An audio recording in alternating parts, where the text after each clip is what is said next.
We were desperate to figure it out because we were really on the verge of losing everything. Why are we stuck believing all the middle-class ideas that they're telling us? What if we could all rise up? It takes as much energy to think small as it does to think big. That's the only way to go to wealth. Women and money. There's only 3 things you need to know about money. You do everything effortlessly. I don't balance, I juggle. Did you know you would sort of be right here as you are now today? I learned how to use and turn it into a weapon. That is one of my superpowers. Elena is on the podcast. I am such a big fan of you. I like fangirls out in the conference room. I really love your TikTok. You guys got to go check it out. But I want to start this out with kind of a broad question. What does it mean to become a woman of value? What does that mean? Well, thanks for having me on your show. And I love any woman fan of mine. I'm a fan for sure. So thank you. You're welcome. I think a woman of value is a woman that can reflectively look at her life and say that she is intentionally trying to grow, learn, reach her full potential, be the best that she could be because she has the power, the capacity or the ability to influence the behavior of others. So this woman of value is not only valuable for herself, but for the intention to add value to her partner, to her children, to the community, thus making a difference for the better on the planet. Beautifully said. I think that for me, why I'm so attracted to your content is I feel like you and your husband are both powerhouses separately. But you're together and you obviously have a beautiful relationship. But I feel that I don't feel like he tries to push you down and I don't feel like you try to push him down. There's no tall poppy syndrome going on where you guys want everything to be the same. It feels like you're your own entity and he's his. Was that a strategic decision from the beginning or is that something that has happened over time? It's definitely something that's happened over time and I've evolved. I've gone through many transitions in our relationship. And to be honest, I've had multiple sort of internal identity crises with myself throughout our relationship that I can't speak for him, but I don't think he's ever gone through. So I'm at a point now in my life where I want to empower women. I want to protect children. I want to restore the family unit. When I made that decision to sort of be in the spotlight or however you want to call that, be a spokesperson or be an inspiration to other women out there, it was a conversation that I had to bring to the table and say, hey, just so you know, this is my interest because my purpose prior to that and still is, this is only an addition to, but my role was different. It was to really support him to getting his message out because he's got the material that can actually bring financial freedom and legacy to the people that partake in his products and services, right? So my whole purpose before that was to support him to get that message out. When I decided to still do that, but now go do quote unquote my own thing, it was a conversation that we had to have because I didn't want him to think I was separating from him and not including him. And now I'm going to go be this empowered woman, which doesn't include you. So I had to have that conversation. And when I said that, I said, how do you feel about women? And how do you want to see them working? Do you want to see them successful? Do you want to see them? Well, of course, I was raised by a single mom. Sherry Hamilton's this chief operating officer of the company. I support women. Great. Well, this is what I want to do. And do you support me in that? If I still maintain my role in our relationship and with our family. And so I had to actually get buy-in before I went to do that. So it was a strategic move, I suppose, in the end. What was it like before you were this version of you? What were you like before? You mentioned, restoring the family unit, where it sounds like you were in the family unit and supporting him. So, 1,000,000%. But I've had evolution. So I went to Los Angeles from New Orleans when I was 17 years old to become an actress. Actually, it was really to escape New Orleans. But I was in my DNA reared to be an independent, powerful woman, never depend on a man for anything. We don't have to get into where all that came from, but that was my belief system. I did not think I wanted to be married. I did not think I was capable of having children. I had a confusion around family. I thought it was sort of a degrade to be a mother. It's so mortifying to admit that today. It almost puts a lump in my throat. But I think that there's a lot of people listening, though, that will relate to that. So, Yeah. I mean, if you could expand on that, I think, I mean, I understand that. I understand what you're saying. Right? Yeah. I thought my career was more important. And I placed a lot of my personal worth and value on the money I made and what acting jobs I was getting and being. And that was my self-worth. I didn't gauge it on anything else. So from 17 to 30, I was a single woman. I bought my own house, my own cars, my own clothes. The guys I dated were just awful, right? I supported them. And then Grant comes along and I tap out on that. I'm like, surrender, you won, you got me. He was an incredible guy. That's another story. Thank God he did. But I married him at 30. And when I was 30 and I married him, the first 4 years of our marriage, I was still trying to be this independent, powerful woman, never depend on a man for anything except I'm married to him. So what ended up happening is the first 4 years of our marriage, we were fighting all the time because that was our big game in life. And I didn't want him to tell me what to do. And I wasn't going to be some subservient woman. And I don't need his money because it was a lot more than my money. And I didn't want him to think he had ownership over me. I was very different than how I am now.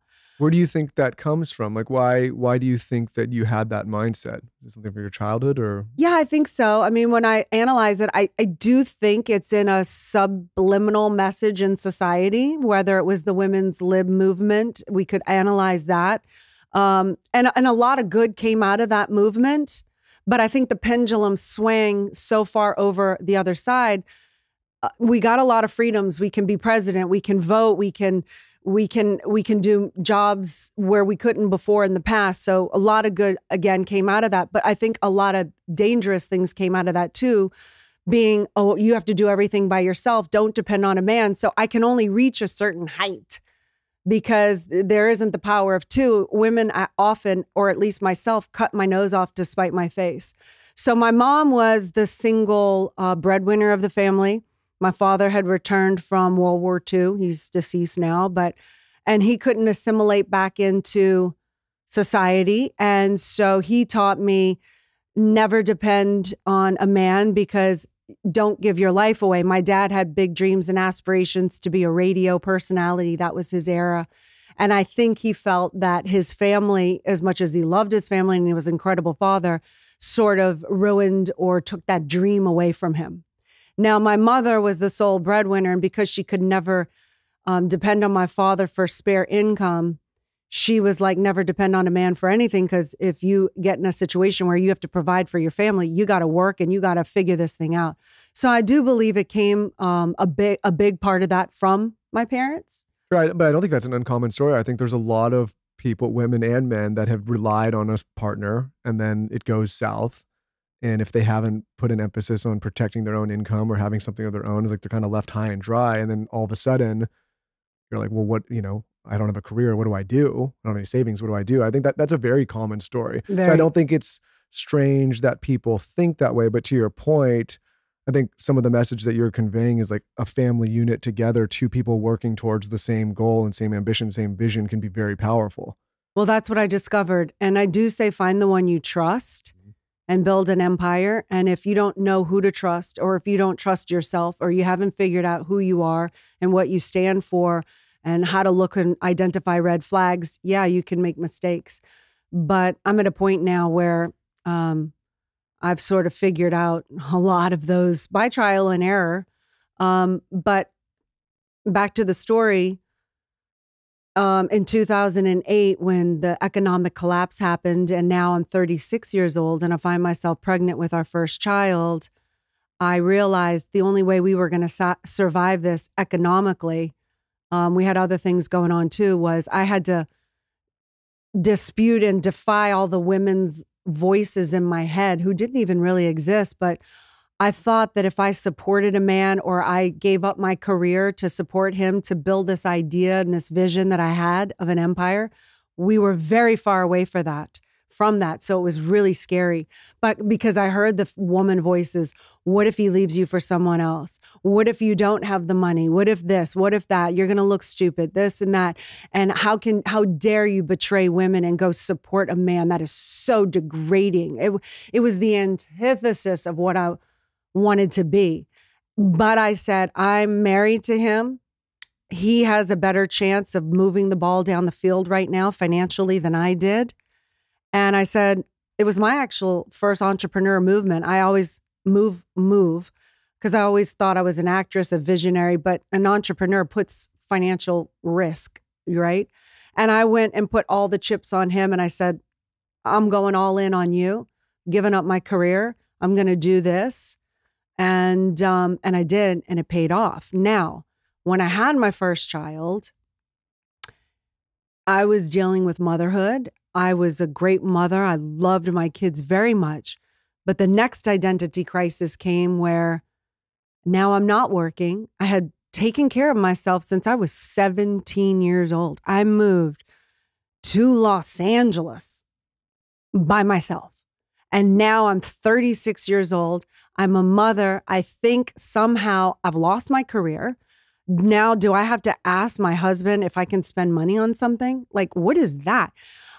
When we went to a party and somebody would say, what are you doing? Grant has this business. Granted, it was struggling to survive, but at least he had a business. What are you? Oh, I'm just a mom. I mean, that was actually my answer. Now I cringe. I'm like, please never say that. Like, we're mothers. Like the world, humankind cannot exist without a mother. Like, we're responsible for the procreation and the continuation of civilization. And I'm going to say, I'm just a mom. Like how disgusting that I would even have that thought. It should be, what do you do? I run this business. What do you do? Oh, I'm a mother of an infant daughter right now. I'm rearing her to be a productive member of society. It would be like, oh yeah, Grant, yeah, you got that business. Wow, you're a mom. Thank you for your contribution. Thank you for your service, right? So I went through that identity crisis. I felt like, I almost felt wiped out. But I was still committed to my role in supporting Grant to building this empire. And there's all these businesses. He's the CEO of this, Cardone Capital, the CEO of this, the CEO of that. Where's my name in all of this? I almost felt like, what the hell? Like, what the hell do I do?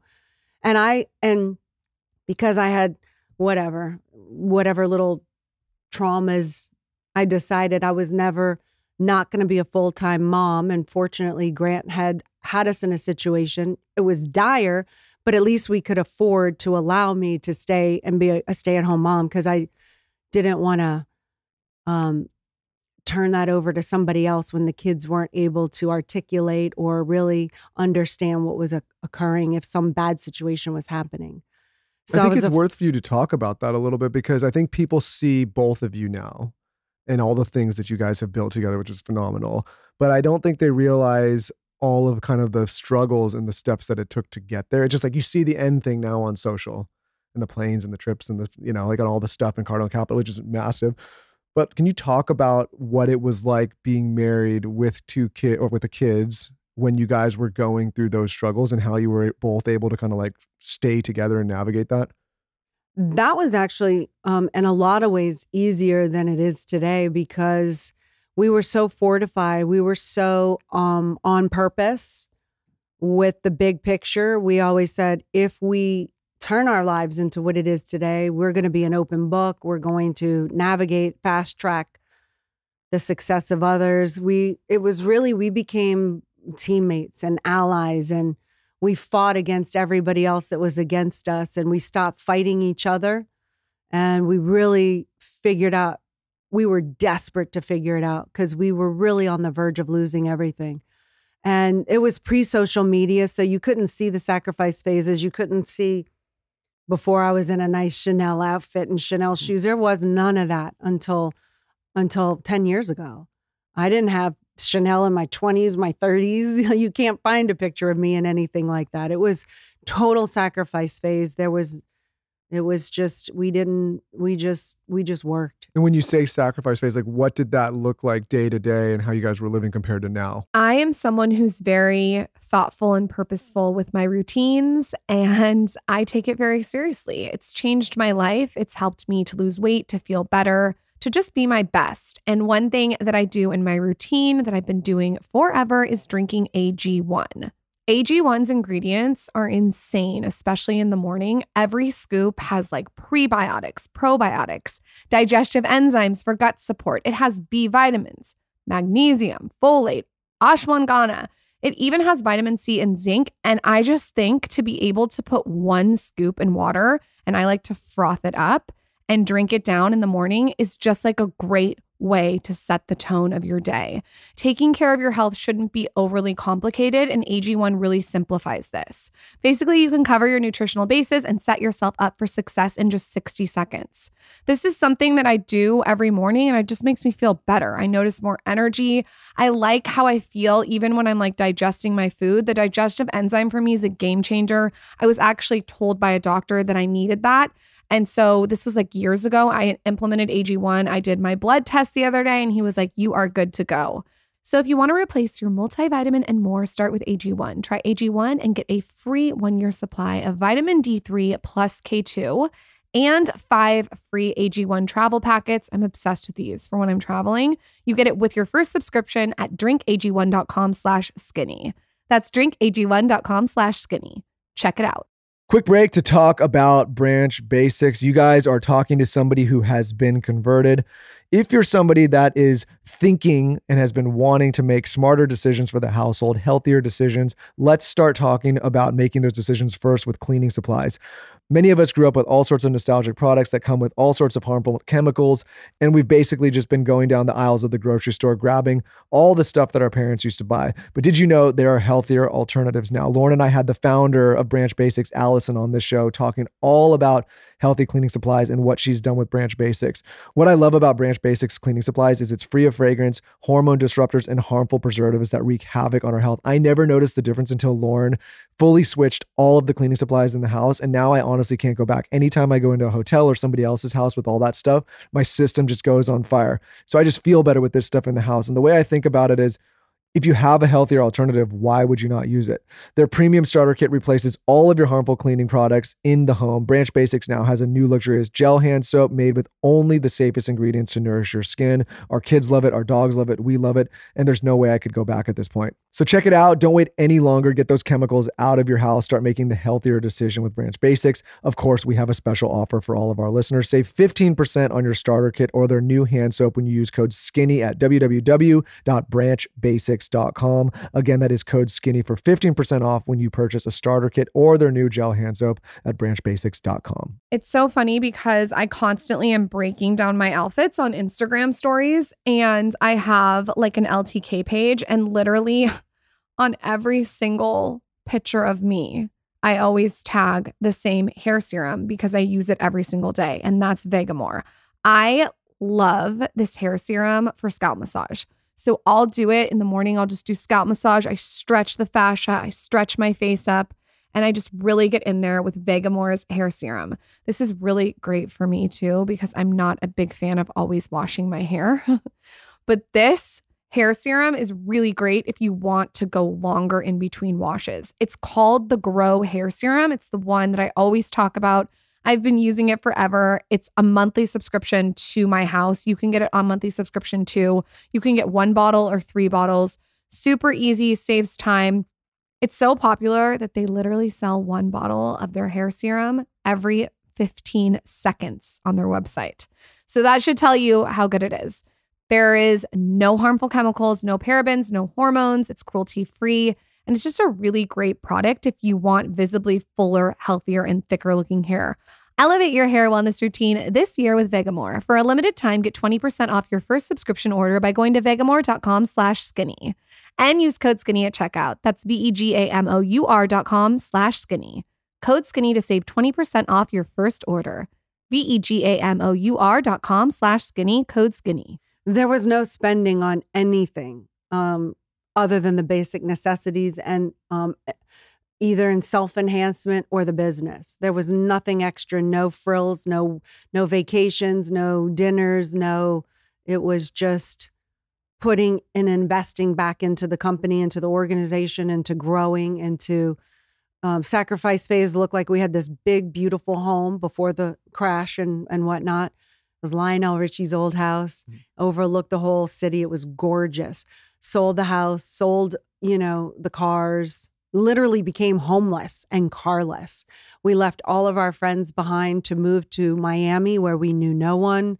We didn't know where we were going to live, but we decided we're getting out of California. It wasn't good for us financially with the taxes and the way that was going.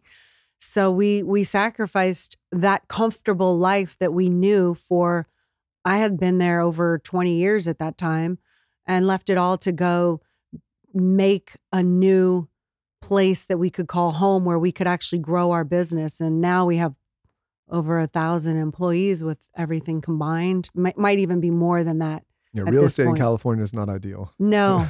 So when you moved to Miami, talk to us what that is like. And I still want to talk through your different evolutions. So you're in Miami. You said you're only with one baby, right?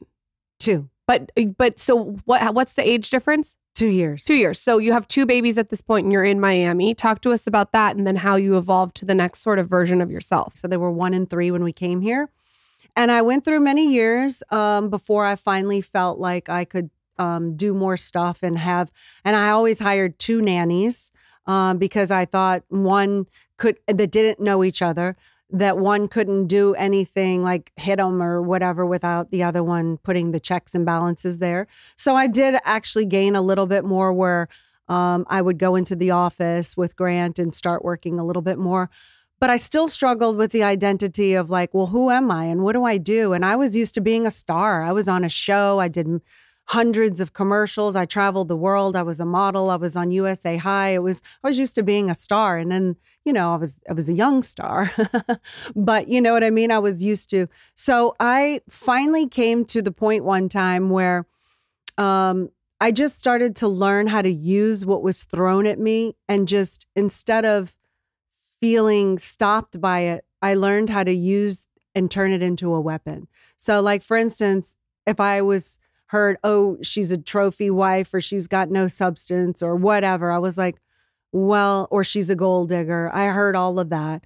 Then I started to own it, and I started to say, yeah, I am a gold digger, because I dig for gold in myself, because I do. And that allows me to dig and demand it of the people around me. And I do dig for gold in Grant. And I don't need that stuff to be somebody. I really don't, because I know who I am. And that doesn't matter. I'm looking for a spiritual legacy play at this point, but I use that. So when somebody said, oh, she's in the support role, or, when I struggled with that title, I looked up the word support in the dictionary, and it says to show active interest in the success of. I was like, do I have to apologize for showing interest in our empire and my husband and our kids? No, I'm not going to apologize for that one. What's the next one say? The next one says to bear the weight of. To bear the weight of. So like if you think like a support beam inside of a building, right? If the beam is going to support the weight and everything that comes along with it, which one has to be stronger, the support beam or the thing that it's bearing the weight of? The support beam. So I was like, wait a minute, if I'm in the support role and I'm bearing the weight of Grant and everything that comes along with that environment, entity, it's like, how strong do I have to become? How strong do I have to maintain myself? Very few people probably understand, but I work to make myself strong enough to endure that. So I own it now. That is one of my superpowers, that I know how to support, and I'm strong enough to support. I'm never going to apologize for being stronger than the thing that I'm supporting. Like, I know that role and I know what that takes. And anyone who is lucky enough to have me support them, to show active interest in the success of you and to support you, no one is allowed in my world that I can't help or build up. I won't allow it, because I won't allow you to make me look like a failure. So if I take on that role, everyone in my circle has to get better or they're out Lauren because and I know what I'm capable of. We've been together a long time, and I would like to think that I would be further along than just on my own, but I know that it's not true. Like, I know in my life, a lot of the success I've had is because I have a really strong woman pushing me. And I look from the outside, and maybe a lot of people that aren't in this kind of relationship don't get it yet.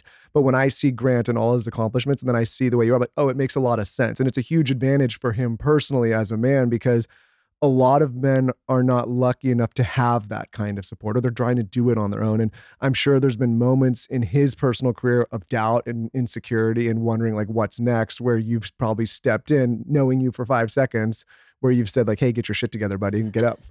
And I can, because I tell him, I say, pull the sand out of your vagina. Like yeah. But I'm in any moments where I'm like kind of getting down on myself. I try it on Grant and see what he thinks. I don't have what?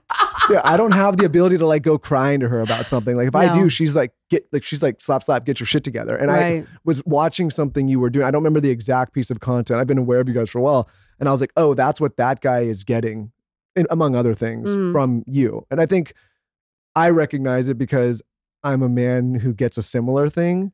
And I think it's such an advantage for both couples, for everybody in the relationship to have that support system, because it's lonely doing anything as an entrepreneur and trying to push that rock up a hill by yourself. It's hard, and there's a lot of insecure moments, and there's a lot of moments of doubt, and there's a lot of times when you kind of lose a little bit of faith, but then you have that person that's like, come on, buddy, what did you just pull the sand out of your vagina? Like, fine. But I think it's relevant for you to talk about because you guys have been so successful, not only individually, but as a couple. And I think it's an inspiring message and story for people to hear, honestly. And I agree with you. And one of the confusions that I had to sort out too was I also had this idea that a couple was supposed to show that support in a certain way. Ideally for me, I thought, oh, it's supposed to look nice and sweet and loving. And sometimes I realize it doesn't look like that. Sometimes quick story, when I was writing my book, it was taking me a long time. I have excuses. I'm not smart. I don't write books. I can't sit still, blah, blah, blah. Grant asked me one day, he was like, how's the book coming? And I started with my excuses, and he called me lazy and a coward. And I was furious because I thought, this mother effer, I support him. I have cheerleaded. I have patched up his wounds. I've been difficult when I had to. And he is not there for this. All went on in my head, right? And I was like, he's not there for me. Like if I told any one of my girlfriends this, ooh, they would be like, why do you deal with this? But I don't talk to my girlfriends about anything because that would only be a detriment to my relationship. But what it got, you know what I'm saying? You guys have that in common. But I'm going to thumbtack back to the wall. Keep talking. Okay. So yes, but it lit a fire under my butt, and I wrote the book. And the book, as much as I hear the success of other people that loved the book, and that is a big reward for me. Sure. The book was really for me. Like the book it validated, it rehabilitated my entire schooling, where I thought I was stupid. I'm like, I wrote a book that's actually really good. Like, I'm a smart chick. I'm one of those people. I'm not one of these because I always thought, that's not me. I'm not the smart person. I'm the visionary. I'm the artist. I'm the this. The book rehabilitated me, and Grant helped me to get there because I could have quit. And it made me feel good and confident about myself. I had a product that I could place in somebody's hand and say, hey, you know what? Hopefully this book can help you. It was like a huge validation. And I was a snot too. When I finished, I threw it back at him. I said, here, how's that from a lazy and a coward? And then he was like, yeah, you're not lazy and a coward. You know what I could see him saying? Be obsessed or be average. No, but I think, again, in a relationship, I think it is the responsibility of a partner that really wants the best for their partner to cut through the BS and push. Like there's a moment where sometimes you have to show compassion, but at other times you have to say, get your shit together. That's right. And I think we live in a time now where people are more concerned about trying to kind of make people feel good and comfortable all the time, as opposed to giving them what they really need. Yeah. Right. I grew up with a mother. She's half Japanese. So, wow. you can't tell looking at me, but there was no, like, hey, I hope you're feeling better. It was like, get the fuck up and go. Your mom has the same energy. No, same. You guys have the same energy. And because of it, I've always been, thanks, Mom. I've been attracted to a certain kind of strength from a woman, because I got that when I was a kid. And I'm not interested in being babied. I'm not interested in being told everything's okay. I'm not interested in having my back rubbed when I'm feeling, I like the push. And I think sometimes, and I'll just speak to men that are babied too much, or maybe nurtured a little too much, they get older in life and then life starts to hit them and they're looking for a certain kind of woman that's trying to nurture them all the time, as opposed to like saying, hey buddy, like quit being a bitch, and not to be vulgar, but I think it doesn't do a service to many men. I think like you need a strong counterpart that's going to hold you accountable and push you. And I think vice versa. I think like nobody wants to be babied all the time. It's not productive. In my opinion. I agree. So I still want to hear the evolutions of you. So you have to talk to me about how you got to that book. Like, I want to know the in between, how you got to even writing a book. What was that like? That was the very first 10X Growth Conference. Grant asked me to speak. It's an entrepreneurial conference, and I don't know entrepreneurial. Grant does that. I did something different in the relationship. He built the business. He understands all that stuff. I helped and I supported, and I've heard all the nomenclature, but I haven't had the experience of doing it. So I'm like, what am I going to talk about? And Grant was like, at an entrepreneurial conference. And then he was like, talk about what you know. And so I talked about what I know, about what I do in the relationship and how we do things and how we operate and how we came together for the big purpose. And how it's led to this success.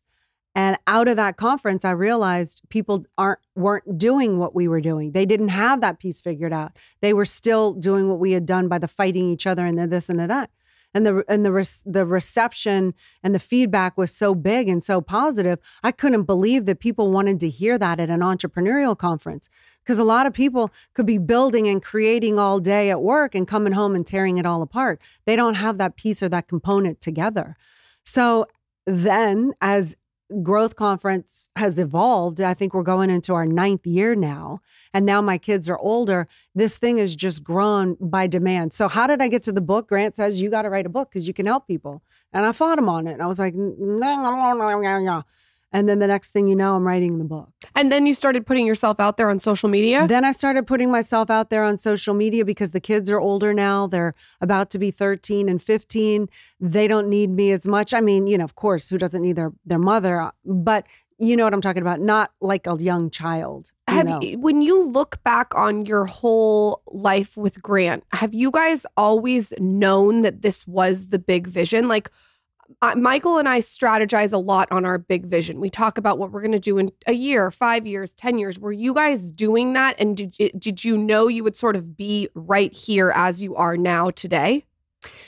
We understood in 2008. In 2008, when we were on the verge of losing everything, I used to make him play this game called the Lotto game, which was, what if you had X amount of money? What if you had this? What if you had that? I did that for a number of reasons. I wanted to lift his spirits because he was really down, and I wanted to get his mind to expand, and it worked. I did it every single day. Was he just leveraged in 2008 with commercial or residential real estate? Is that what happened? No, we weren't over leveraged. We had no problem. We never missed a payment or anything. The banks decided to say that because our net worth had dropped, we were in default, and they wanted a ton of money because you had most of the assets tied up and they went in real estate. Okay. Yeah. Then we were under a lawsuit where we were it was the first time in our lives where friends actually marked us. We were victim of a con job. So we were under a lawsuit for a lot of money, millions. I'm a girl from New Orleans. That's like, I couldn't even fathom that, know? And then his business as he knew it was over. So we were struggling at that time.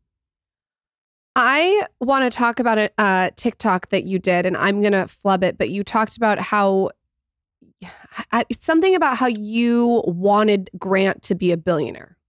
Can you explain that? I thought you were so eloquent in that TikTok. Yeah, that's part of why I did the Lotto game, because I wanted to get him to think bigger and to realize that it takes as much energy to think small as it does to think big. You just have to think with scale and then you can start seeing opportunities and what would it take.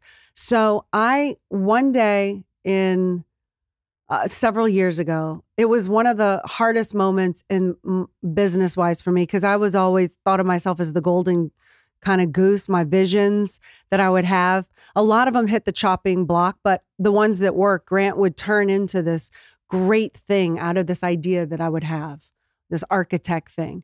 And this thing that I wanted him to do turned out to be a colossal failure. It cost us millions of dollars. I was wrong. The other partner that we were going to hook up with, it was just devastating for me. I lost a lot of confidence. I felt like I lost cred with the company, the organization. It didn't work out. It ended up in another lawsuit. So I was thinking, you know what? After I got over, I want to kill these people, I decided, wait, I can't do that because I can't go to jail because I'd look terrible without all the stuff that I do to make myself look good. So after that, I said, you know what? And they were billionaires, by the way, this other that I can't really talk about. But the thing that happened was with billionaires. We weren't billionaires at the time. I thought they knew more than us, blah, blah, blah, blah, blah. I thought, oh, this is going to be the perfect thing to get us where we want to be and blah, blah, blah, blah. Anyway, out of that, I said, wait a minute. Why isn't Grant a billionaire? Because Grant would actually do amazing things and help a lot of people. He would help all the quote unquote little people like us, right?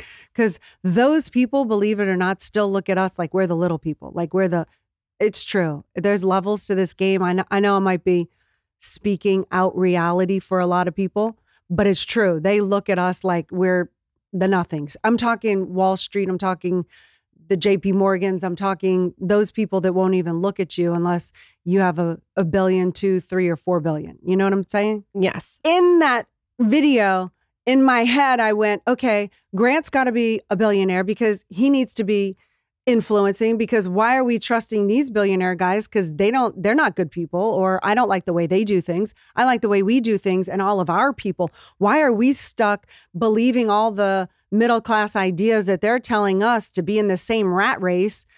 Whereas if you break and crack the code and we got in this together, what if we could all rise up? And this is all going on in my head, and I'm like, da-da-da-da. And then we need to get Grant everywhere so that they see him everywhere. And, it was a little vindictive, I'll admit. But I was like, so then I thought of the licensee program. And then I thought of, Cardone Capital. We could grow and expand if we allowed investors to come into it. Before, I never wanted to look at that idea, but I was like, but we could grow and scale and we could do it. And then we could do this and we could do that. And then I was like, yeah, Grant needs to be a billionaire. He needs to be the one walking amongst the giants of the world, because look at all the good and look at all the people that would learn and better than them. They shut everything off from the world and they close the curtains and they're not willing to be vulnerable in front of people, but we could fast track success.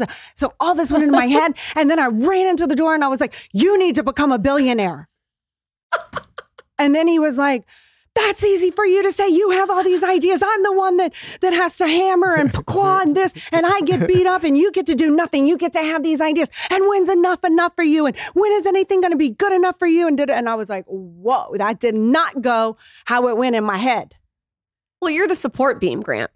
I was like, you're the support beam. I was like, you're supporting it all. I was like, yeah, you're right. And when you support, that's a whole other thing. Because when you demand a billionaire from a guy that does not think that it's possible and that you're, wrong for even wanting to go there, you can't say be a billionaire and then say, when is enough? And when are you going to come home and hold my hand and turn off your electronics so we can watch Netflix? When it takes, you want to be a billionaire, you got to reach a lot of people. You got to exchange your products and services. You got to get known. Money follows attention. Look at everybody on Forbes. You know who they are, because they've done something big. They were, you know what I'm saying? So how did you even put this into motion if this is the conversation that's happening? Well, I had to freaking rework the thing and say, look, dude, it's me. I shoot guns, I'm a competitive. I don't need SHIT to be me. And if you don't know that by now, shame on you. Like, get real. It's me. I'm freaking the homegirl from New Orleans.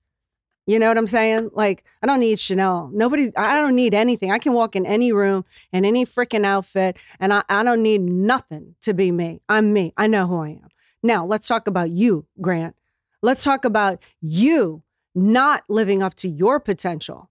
depriving people of the help from your products and services because you're too much of a small mind to think that you can. You want to deprive those people of you because you don't have the audacity to go for it. So what if it's impossible? Go for it. Why aren't you the giants? Why is that person the giant? I want you on my team. This is the support. I mean, he's lucky that he has all this. So did he start to wrap his head around the Yes. Well, clearly. Of course. Yeah. I said, look, I'm here to support you, dude. I'm here to support you. Well, I think that's the big thing. It's like, and I think both people in relationships do this. Sometimes partners in relationships berate their partner and fail to mention the second part, which is I'm here supporting you. It's a lot of it's like people you're not good enough. Right. I need you to be more. Go figure it out. I'm not here to support. Like it's on you. I think that the second part of your message, which is like I'm supportive of you and believe in you, that is what probably tips the needle. I was like, dude, you that is a transgression on you for you not to live to your full potential. If you're okay with living in sin, then fine. But I see you. It's almost like somebody else recognizing it in you too. And that's what I said. I said, I see you and you're a giant. And to be playing on a smaller level is sad to see. What's the first step of that building block? Like, what did you guys do after he wrapped his head around it? What's the first step? He started to think in scale, and we started to collaborate. Before, we were doing everything on our own. It was very similar to the beginning of our marriage, where I was like, don't tell me what to do. And then I finally went to the next phase, which was, okay, we got to get strength in numbers. I'm going to help you, reach a heightened level of success. You're going to help me reach a heightened level of success. We're going to do this together. Then we needed to go outside. We needed to collaborate if we were going to do this thing. So then that became the birth of Cardone Capital, the 10X licensee program, Cardone Ventures, 10X Stages, 10X Health. We collaborate with all of these other entities to grow and scale. We're going to be the Amazon for the entrepreneur. We're going to scale. So we started to have partnerships and collaborations and stop fighting everyone. And, It sounds like you also started comparing yourselves and your businesses to the largest businesses in the world. That's right. Looking at it that way. Well, that's right. I'm glad you brought that point up. Instead of comparing, like, I want to have an apartment building, you started saying, like, we're going to be the Amazon, which is is it trillion now? Or, yeah, exactly. Right. Like, so I think we started studying corporations. What are they doing with money? Not with, I don't want to throw anyone under the bus, but not what Dave Ramsey or one of those people are telling you to save your money. You're not going to save your money to wealth. That's not what they do. Look and study what the corporations are doing with money. They're using money. You're very well spoken about money and about women and money. Can you talk a little bit about that? There's a lot of women listening. I think it's because Grant's such a fan of Rich Dad, Poor Dad. I don't know if you know that story. Yeah. Just kidding. Zing. Hot tip. If you or anyone you know has experienced any kind of disaster, so floods, storms, fires, mold, you have to check out ServPro. Truly, though, it's the #1 choice in cleanup and restoration. And they do construction, too. They have over 50 years of experience helping people recover from disasters. They're here to help 24/7. You just call 1-800-SERVPRO. I think this is genius because I talk all the time about saving time, and this is a company that saves you time. They come in, they help you clean up any kind of disaster in your home. They're faster to any size disaster with over 2,000 locations nationwide. They really come in and do all the dirty work for you. I know a lot of people are experiencing mold, especially if you live in humid climates. And for me, this is the first service that I would call if I had mold in my home. There's also, of course, floods, storms, and fires, like I mentioned before. And I think this is an amazing service to come in and clean and restore the home. They can do commercial and residential spaces, and it's really like it never even happened, which is wild. This really is the #1 choice. Visit servpro.com or call 1-800-SERVPRO today. Contact your local ServPro today by visiting servpro.com or call 1-800-SERVPRO. That's SERVPRO. Contact your local ServPro today by visiting servpro.com or call 1-800-SERVPRO. Sunbum launched its new daily collection. It is amazing. Ultra lightweight moisturizing formulas. Everything has built-in SPF. My personal favorite is the Daily Body. I actually took it on vacation with me to St. Bart's. It was perfect because we played tennis. I was out by the pool. I was on the beach, and I am a sunscreen psycho, as you know. This literally feels like your favorite body lotion, but with SPF. It's so hard to find a body lotion with sunscreen in it that doesn't feel thick and greasy, and this one does not. So I would put it on in the morning and forget about it. It has 24-hour hydration, SPF 50. It's sheer and invisible, really. Sunbum's new sunscreen thinks it's a moisturizer, and that's a good thing. They have a daily gel. It's truly invisible. You could use this as a makeup primer. They have a daily face. It's your one and done moisturizer. And then the one that I use is the Daily Body. This is really great if you have your arms in the sun a lot, or your hands, like if you're driving, or you have a stroller that you're walking outside, or I like to take walks a lot, or if you're on vacation. It's always important to also bring a body sunscreen. Don't just bring a face, get the body too. The tops of your feet, your hands, your legs. You want to protect yourself. If you want an ultra lightweight moisturizing formula with SPF, this is the brand for you. Visit sunbum.com and use code skinny15 at checkout for 15% off your first purchase. That's sunbum.com, code skinny15 for 15% off your first order. Sunbum.com. You may have heard me talk about my daily non-negotiables on past episodes, one of which is a morning walk with my son. So after I wake up, I try to make the bed, I hydrate with an electrolyte water, and I do my quick wellness and skincare routine. I make my kids breakfast. Then my son and I go outside for a walk. So he's in the stroller and I'm doing a walking meditation. We get in our morning light and movement in, and we love it. It's like a habit stack if I've ever seen one.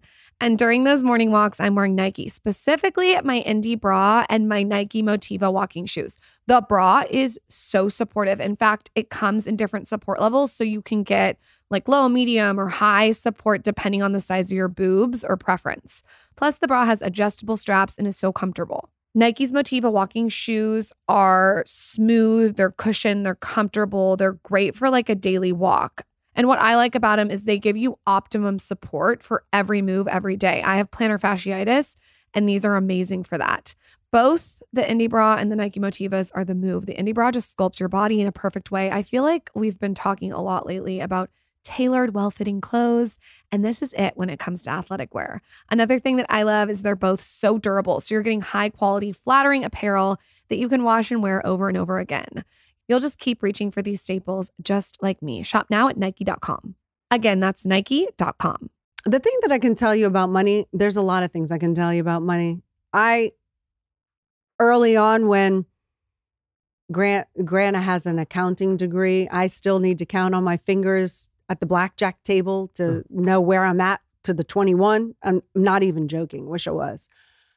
So when I was feeling inferior on money, I was like, well, I never went to college. What do I need to know? He's like, Elena, money is simple. There's only 3 things you need to know about money. 1, you got to learn how to earn it.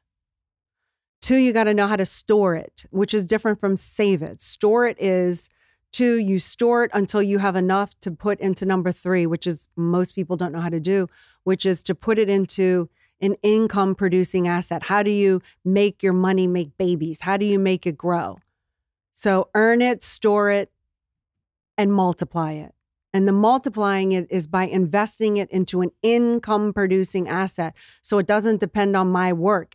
That's the only way to go to wealth. You don't earn your way to wealth.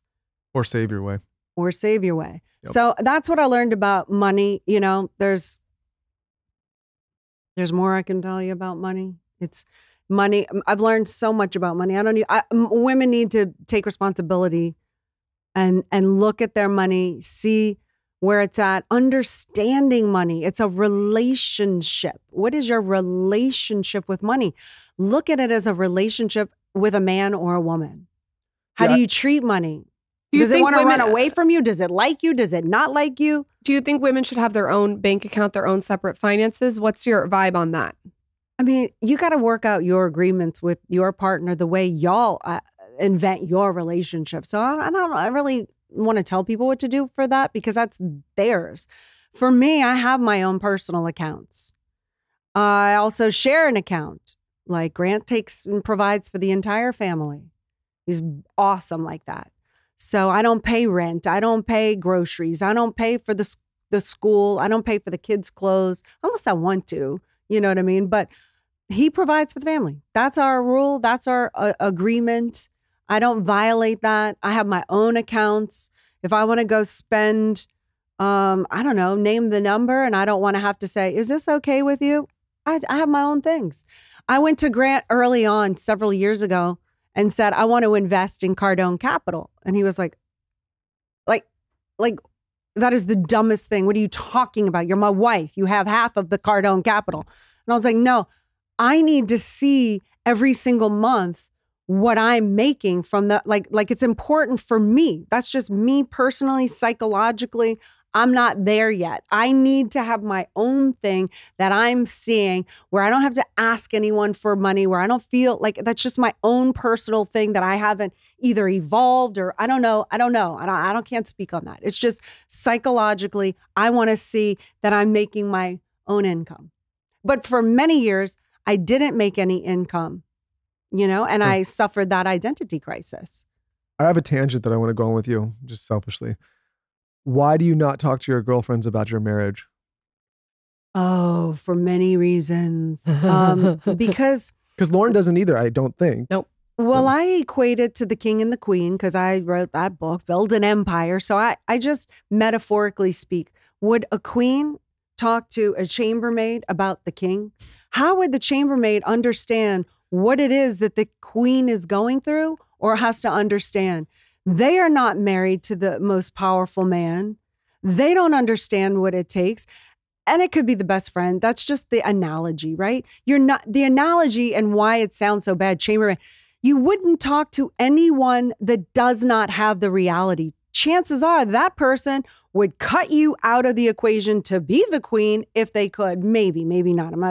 But do you know what I'm saying? Sure. So there's multiple reasons. There's that. Why am I going to go get advice from somebody who has a failed marriage, who doesn't understand what it's like to be with a man like that or raise children?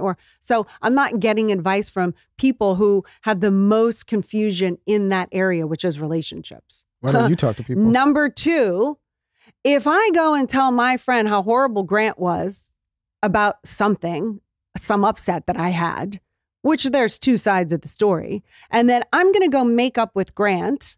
But now I've told them that Grant is, name it, domineering. Grant is controlling. He only thinks about himself, whatever. They're stuck with that. So now I've made up with my husband. I go hang out with my best friend, Susie Q. And then she's like, so how's Grant? Oh, is he doing the domineering thing again? Boom. I'm lit back up. Didn't even have a fight with him. But I'm lit back up. Either I'm trying to now talk to her and convince her that my husband isn't the piece of garbage that I made him out to be earlier. I'm trying to convince her of that. Or I'm reignited about the upset and how he does not treat me with respect. And he does treat me like a son. And I'm always doing this for him and he doesn't do that. And then boom, now I'm home with my husband. And guess what? He does one little thing where he's like, I'm going here to do this, And I'm like, oh, really? Oh, so it's my job to take care of the kids? Oh, you just get to do whatever you want because you just think about only yourself. Do you understand? Yeah. I've just now picked a fight that wasn't even there because I'm all re-stimulated from this conversation that I had with this girl.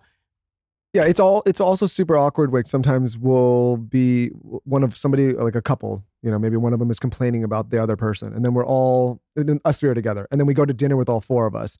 Like we're all sitting there knowing about all this. And it's awkward. It's like, and I feel like that kind of energy diminishes a relationship because everyone's there and it like puts this negative, even it's like call it woo, but like this feeling and this like energy on the relationship where we've never got or understood why other couples or even people in a relationship complain to other people and then try to get everybody together. Because it's like, we're all sitting there like, well, this is awkward. It's also just not team-like. Yeah. It's not team-like to go feels like a betrayal. Trash your partner to a friend. To me, it doesn't feel like that's part of the vision.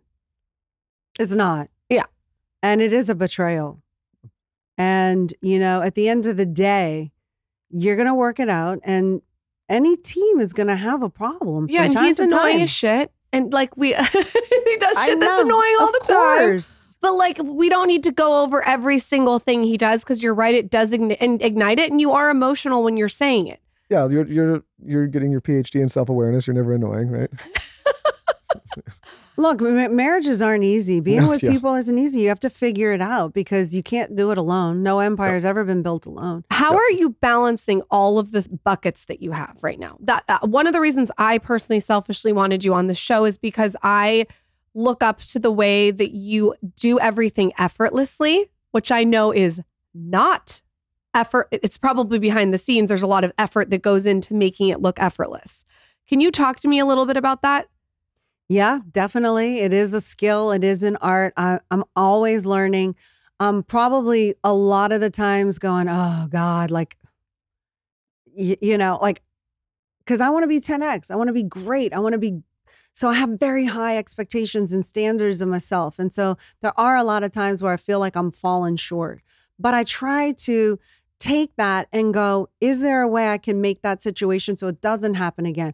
Can I hire out now somebody that can be in my place of business when I have to put in my family time or my child time? Like, I don't balance, I juggle. So whatever ball is most important is getting my attention in that moment. Sometimes it's the kids because they're always going to come first if it's an emergency, no matter what. But sometimes it's not an emergency. Sometimes they just are bored and want my attention. In those moments, I have to artfully have somebody or have some activity that they can do and have had the conversation of like, look, this is my goal and my dream. Do you support me on this? How can you get buy-in? And then, okay, so you can show support when I have to be away or I have to do this or I can't be at the beck and call or I have to do a Zoom. You can understand. So there's all of that buy-in that goes on. But if I can't be with them, then I have somebody there. Same with the business. Like I'm doing business first, if that's the thing, when nothing else is the priority, and I put the people in place. So I'm constantly just juggling. How do you and Grant look at raising really solid, productive children? We have indoctrinated them from when they were very little about what we do as a family, who we are, what our values are, how they can contribute as a team member if they so agree and they're willing. Since they were 2 years old, we're Team Cardone. We want to make a difference for the better. This is how we do it. We do this, we do this, we do this. When we have to be on the road, if you stay here and you take care of the nannies, we know they think they're taking care of you, but it's vice versa. It gives them a role, right? They're responsible for something. Oh yeah, they get all excited. You do that without being a distraction, and we go and help lives. Do you realize that you helped their life? You did that because you were a team. So we had buy-in. So from a very young age, we've communicated to them, told them everything. They seem, this is just social media, very entrepreneurial. Very. Yeah. That you can feel it. They weren't raised the way we were raised. Grant and I were raised. They're raised with what we know now and the principles. I've never told my kids, they were worried. We think people, are going to think that we're spoiled and this and that. I'm like, it doesn't matter what anybody thinks. You got to know who you are. My kids come to me and if they want the latest iPhone or the this or the that, what do you say? It's a yes. It's a yes. So 1,000,000%. You want the new iPhone? Abso-freaking-lutely, dude. There's no scarcity. What are you going to do for that? Are you going to make phone calls and raise $500,000 for Cardone Capital? You're going to sell a 10X diamond ticket? How you want to do it? You want to clean all the waste paper baskets for the 200 employees? You can do the mailers? Like, what is it that you want to do? But you can earn anything. You're not in a not have. You can create anything you want. So they'll pick a little chore to do to get what they want. Yeah, but it's not little, depending on the item. When they were it's a real thing. It's a real thing. When they were really little, they had a starboard that was tacked up to the refrigerator. Every 20 stars got them a 20-star gift. What's a 20-star gift? Whatever they wanted at Target. And it's their gift. By the way, it's their gift.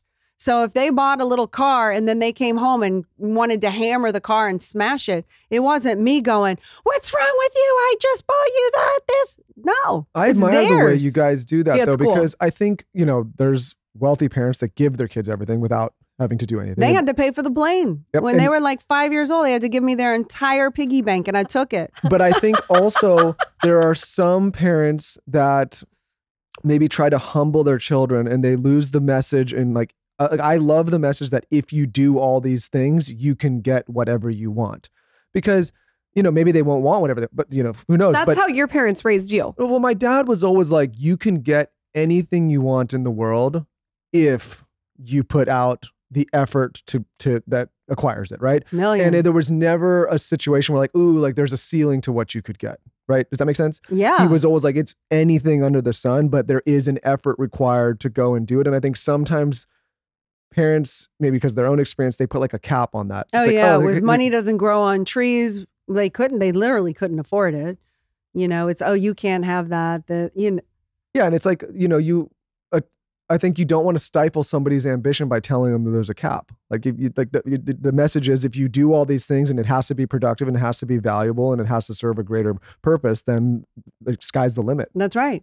And they get rewarded. I tell them I only buy them designer clothes on their birthday and Christmas. And it's not an overwhelm, but that's the only time I do it. The rest, they have to earn it. Smart. Yeah. I like that. I'm going to steal stuff. I have a lot of little things I'm stealing from this episode. One more question. How do you guys are both, you know, there's vocal people, very, and I think your messages are sometimes so straight to the point and so forward that people get riled by these messages. I'm sure you've seen it all, especially in a time, again, where people are very cautious about hurting people's feelings. Both of you are like straight shooters. How do both you and Grant deal with that pushback or that resistance when, you know, you have a message that you have strong conviction in, but that is getting pushback? I saw something about how you guys are homeschooling and how he, I think it was him, how he feels about the public school system or most of it. And that was met with a lot of resistance. Like, how do you guys handle that? The resistance and the haters, is that what you're talking about? Yeah, no, I mean, just people that are like, they just vehemently disagree with what you're saying. They can. It's totally fine with me. Like, it's not gonna, I'm done living my life for other people. This is my life. You know, when it's done, it's, who were you? I'm not even going to remember you. I'm going to remember my family and the contribution. I know what's in my heart. I know the spiritual legacy play that I'm going for. And so, you know, unless somebody's really trying to kill physically or metaphorically my family, my investors, my employees, I'm not messing with you. You can say what you want. You can have your right to. Somebody comes in to try to hurt, harm anyone that we protect, I will chop your head off and parade it on a spike so everyone can see.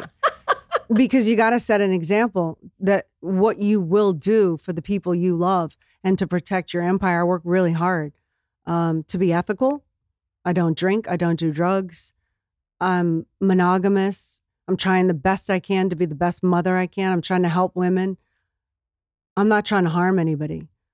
You mess with me and where I've built myself and crawled out of to become the woman and the spiritual being that I am today, I will fight an enemy. You learn, get that energy. If anybody says anything mean to me, Lauren, get in there. Put their head on a spike. Before I go on your podcast, you guys have to go listen. Can you just leave us, and this is completely random, with a couple beauty and wellness things that you do? I try to drink a gallon of water a day. Okay. I take my 10X health. You know, obviously I believe in anti-aging and wellness so much that we bought a company. It's called 10X Health. And I'm on the superhuman protocol. So I do the red light therapy. The oxygen, I'm a little lazy on. I don't like putting that mask on, but it's really good for you. I do that mat that we have. I don't do the cold plunges. I wish I would, because they're supposed to be great for you. Got a company we're going to show you. Okay. Yeah. But I don't eat meat. I eat seafood. I don't eat gluten. So that's what I do for health and wellness. And you said no alcohol. No. Wow. No, I don't drink alcohol. I don't do drugs. I gave birth to 2 children naturally. Wow. Yeah. Damn. Elena, thank you for coming on. Where can everyone find your book? Everything you're up to. There's like all the Instagram handles. Tell us everywhere. Pimp yourself out. Woo! Well, I'm Elena Cardone. That's ELENA Cardone, like Karen Dunn. ElenaCardone.com is everything. If you want a free copy of my book, go to ElenaCardone.com/empire. You know, I have to tell you, sometimes when you meet people that you admire in person, they say like, never meet your idols. You surpassed. So thank you for coming on the show. I think you're a fantastic on a mic. She's welcome back anytime. Thank you very much. I'm going on her show, The Elena Cardone Show. Thank you.